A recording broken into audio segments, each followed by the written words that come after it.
Sir, Aurangzeb कितना बड़ा मुद्दा है, इसे किस तरह से देखा जाना चाहिए? इतिहास इसे किस तरह से देखता है?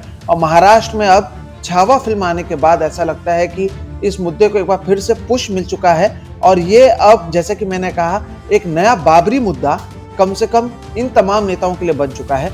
आप इसे किस तरह से देखते हैं? कब्र का सवाल पहले तो मेरे ख्याल से बहुत दशकों से मैं ऑब्जर्व कर रहा हूँ, तो कब्र का सवाल कोई है भी नहीं। पता नहीं आप वहाँ गए हैं कि नहीं, मैं भी वहाँ गया था करीब 30 एक साल पहले। तो मुझे हैरानी हुई थी कि एक इतना बड़ा राजा जो उन 50-50 साल तक जिसने यहाँ भारत के बड़े हिस्से पे, पूरे भारत में नहीं, भारत के बड़े हिस्से पर राज किया, एक मामूली सी कब्र उसकी बनी हुई है।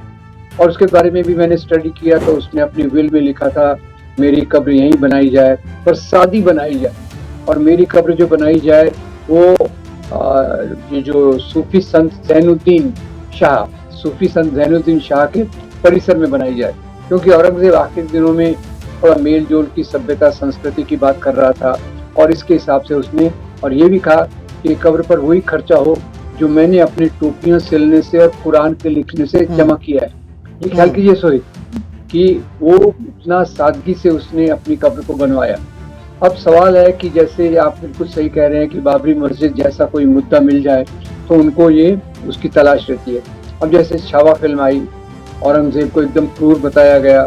126 मिनट की फिल्म में 40 मिनट केवल क्रूरता और उसकी संभाजी महाराज की मृत्यु को दिखाने में की गई। तो इसके पीछे यही उद्देश्य था कि लोगों में भावनाएं भड़कें, लोग गुस्से में आए, और वो औरंगजेब के खिलाफ का जो गुस्सा है वो आज के मुसलमानों पे निकाले, यही उसका उद्देश्य था।